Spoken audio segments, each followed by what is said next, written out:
Hello everyone, first of all welcome to the YouTube channel. In this video we will discuss about some physical and chemical properties.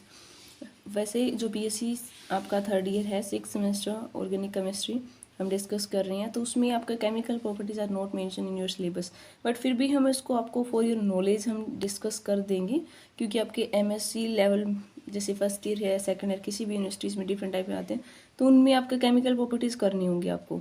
वैसे BSc के syllabus में आपके only physical properties then आपका peptide protein वाले दे रखे हैं। हम आपको थोड़ा सा बता देंगे कि केमिकल प्रॉपर्टीज़ कैसी हैं। ठीक है, बीएससी वाले स्टूडेंट्स उनको स्किप कर सकते हैं केमिकल प्रॉपर्टीज़ को, बट फॉर योर नॉलेज आप देख सकते हो उनको कि कैसे आपका वो केमिकल प्रॉपर्टीज़ कौन सी शो करती हैं अमीनो एसिड्स में। तो पहले हम देखते हैं फिजिकल प्रॉपर्टीज़।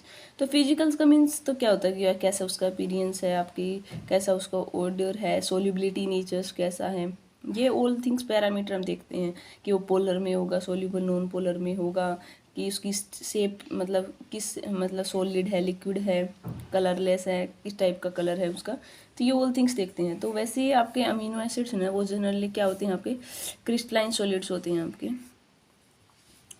क्रिस्टलाइन आपके सॉलिड्स होते हैं। आपके जो भी है वो साल्ट लाइक प्रॉपर्टीज़ रखते हैं और ये मेल्ट हो जाते हैं। अगर आप टेम्परेचर हाई रखोगे ना तो ये डिकम्पोज हो जाएंगे। और ये आपकी सेकंड पॉइंट है सोल्यूबिलिटी का। हम देखें तो सोल्यूबल होते हैं आपके पोलर सॉल्वेंट्स में।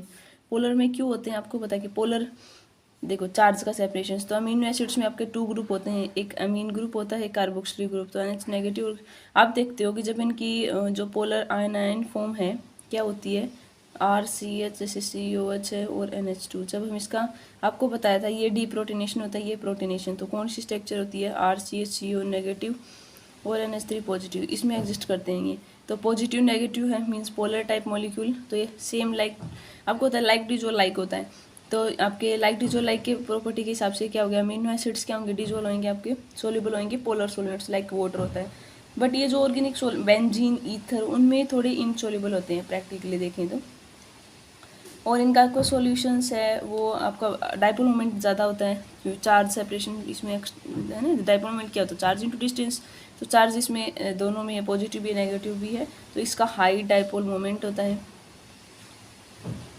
ये सारी करेक्टरिस्टिक प्रॉपर्टी हम किसके ऊपर बेस कर रहे हैं, इनकी डाईपोलर आयनिक स्ट्रक्चर्स के बेस पे। अब ये स्ट्रक्चर्स होती हैं इनकी डाईपोलर आयनिक स्ट्रक्चर्स।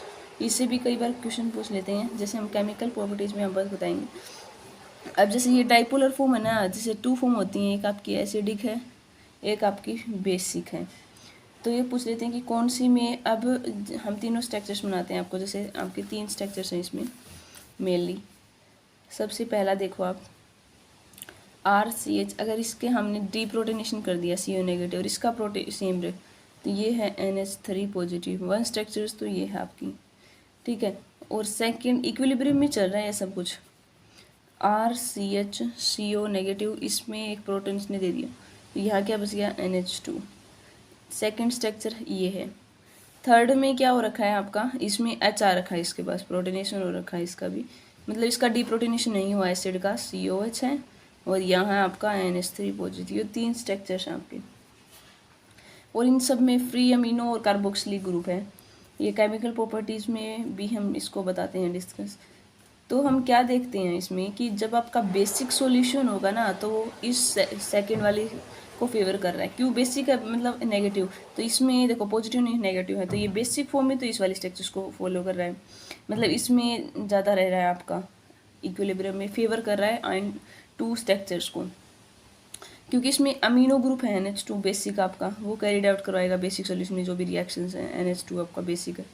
ठीक है, और अगर आपका कार्बोक्सिलिक ग्रुप इसमें होगा एसिडिक में, ये वाली रिएक्शन होगी आपकी एसिडिक में फेवर, तो इसको थर्ड स्ट्रक्चर एसिडिक में हो गया बेसिक में, क्योंकि यहाँ पे COH ग्रुप है, तो एसिड वाली रिएक्शन किसकी वजह से होंगी, एसिड की वजह से, और बेसिक वाले में NH2 की वजह से होंगी, तो ये इसको फेवर कर रहा है। अब हम जैसे केमिकल प्रॉपर्टीज़ BSc वाले बच्चों के सिलेबस में नहीं है, बट हम डिस्कस कर रहे हैं उनकी नॉलेज के लिए।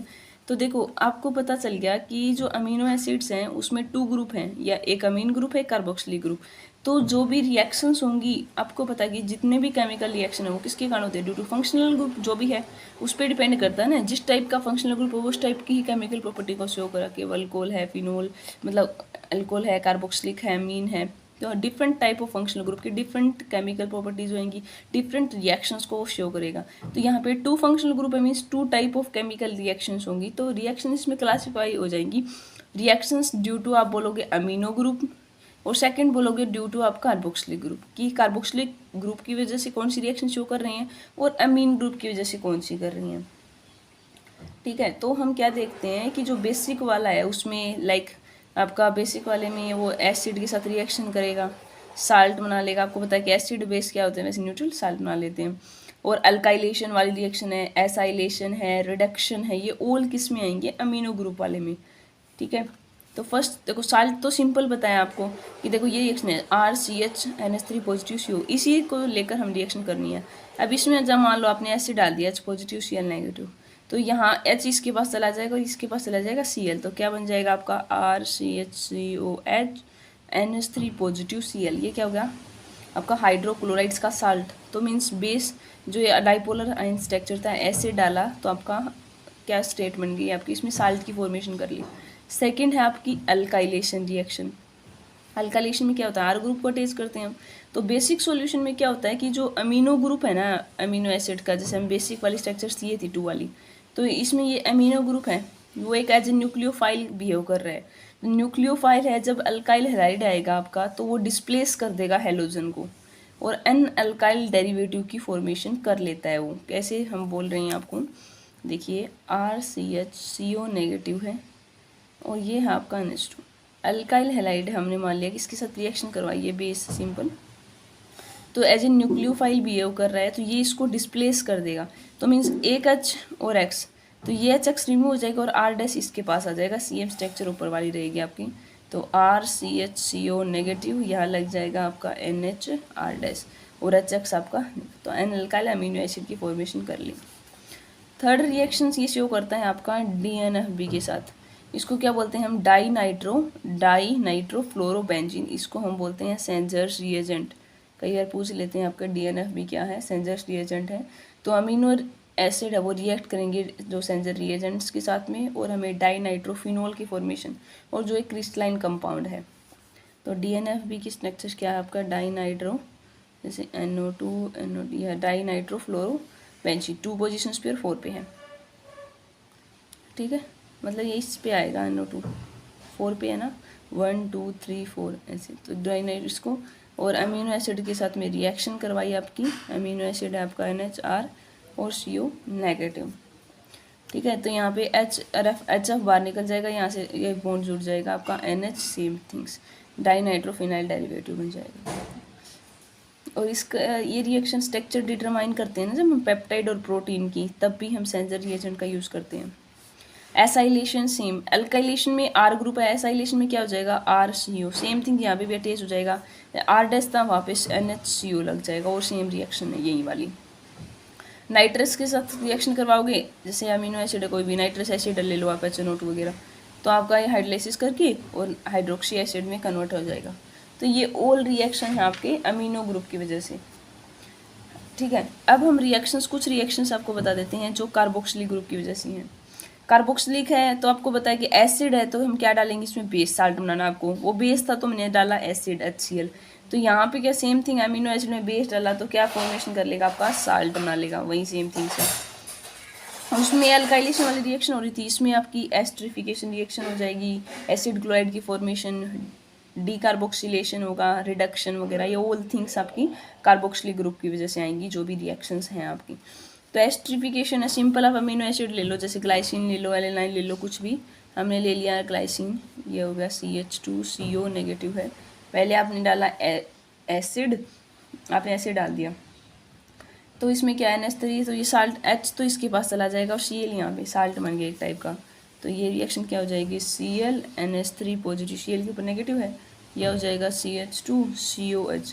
अब इसमें डालेंगे हम अल्कोहल C2H5OH, तो अल्कोहल डालेंगे तो H2O, ये वाटर बाहर निकल जाएगा -H2O, ये क्या हो जाएगा ClH3N पॉजिटिव, CH2 यहाँ होगा CO, और ये कौन सा ग्रुप जुड़ गया, C2H5 ये वाली।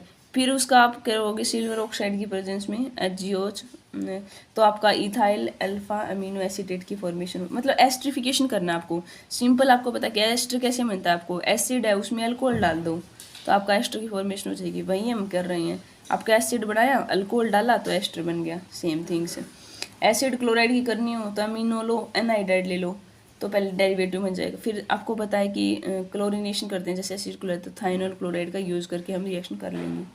डिकार्बोक्सिलेशन है तो बेरियम हाइड्रोक्साइड वगैरह, तो CO2 रिमूव हो जाएगी और सिंपल अमीन बन जाएगी फ्री। और एक रिएक्शन है आपकी जैसे रिडक्शन की, तो जैसे ये अमीनो एसिड है आपकी CH या R ग्रुप मान लो आप कोई भी, CO नेगेटिव, रिडक्शन है LiLH4, तो आपको पता है कि COH ग्रुप को किस में कर देगा, अल्कोहल में। प्रोटेनेशन इसका हो जाएगा तो ये हो जाएगा NH2CHR, ये बन जाएगा CH2OH, तो इसको बोलेंगे अमीनो अल्कोहल। ठीक है, तो अमीन एसिड कन्वर्ट हो गया अमीनो अल्कोहल में। तो ये तो रिएक्शंस थी केमिकल की, कार्बोक्सिलिक ग्रुप की वजह से कौन सी रिएक्शन, अमीन ग्रुप की वजह से कौन सी रिएक्शंस हैं। और कई रिएक्शंस होती हैं जो दोनों की वजह से, मतलब कार्बोक्सिल ग्रुप की वजह से भी और अमीनो ग्रुप। लाइक आपने देखा होगा कि जैसे 2 अमीनो एसिड ले लो आप, अल्फा अमीनो एसिड ले लिया और उसमें जब हीट करते हैं तो वाटर रिमूव होके 2 रिंग बन जाएंगी, डाइकीटोपेप्टाइजिंग, तो वो होती है दोनों की वजह, मतलब NH2 भी पार्टिसिपेट कर रहा है और COH की वजह से भी। जैसे gamma and delta amino acid आपने देखा होगा, लैक्टम वगैरह, लैक्टम की फॉर्मेशन करते हैं ना, सिंपल जैसे साइक्लिक कोरिंग है, वाटर रिमूव होके गामा लैक्टम बन जाएगा। निनहाइड्रिन की रिएक्शन सबसे इंपॉर्टेंट होती है दोनों की वजह से, हमें अमीनो एसिड के स्ट्रक्चर के लिए बहुत इंपॉर्टेंट है आपका। निनहाइड्रिन रिएजेंट्स लेते हैं आप अमीनो एसिड में डालते हैं, मतलब आपके पास डार्क ब्लू, ये टेस्ट तो आपका लैब्स में भी पूछते हैं कि जैसे आप देखते हो आइडेंटिफिकेशन नहीं, हम सेपरेशन करते हैं तो उसमें अमीनो एसिड्स हमें कंफर्म करना है तो आप निनहाइड्रिन रिएजेंट लेते हैं। निनहाइड्रिन की स्ट्रक्चर से आपको पता होगी, जैसे बेंजीन है आपका, ये ट्राइकिप्टोपेप्टाइडिन होती है, ये एस टाइप से होती हैं, जैसे ये आपका बेंजीन और ये इस टाइप की 5 मेंबर्ड रिंग है, यहाँ पे भी कीटोन, यहाँ पे भी ट्राइकिप्टोपेप्टाइड बोल सकते हो आप। निनहाइड्रिन को अमीनो एसिड में डालोगे ना तो कैसा कलर बनेगा, डार्क ब्लू और वॉयलेट कलर कॉम्प्लेक्स बन जाएगा। तो वो शो कर रहा है कि अल्फा अमीनो एसिड प्रेजेंट है। जितने भी अमीनो एसिड हैं वो सारे यही कलर देंगे, या तो आपका डार्क ब्लू देंगे या वॉयलेट कलर। बट इसमें जो एक एक्सेप्शन होता है, जो प्रोलीन है आपका वो हमें येलो कलर देता है, तो ये हम सेपरेशन कर सकते हैं। अमीनो प्रोलीन आपका येलो देगा और सारे आपके वॉयलेट या ब्लू देंगे। ठीक है, तो ये निनहाइड्रिन का टेस्ट आप लैब्स के लिए वाइवा में पूछ सकते हैं, आपसे देख सकते हो। नेक्स्ट में हम पेप्टाइड और प्रोटीन को डिस्कस करेंगे।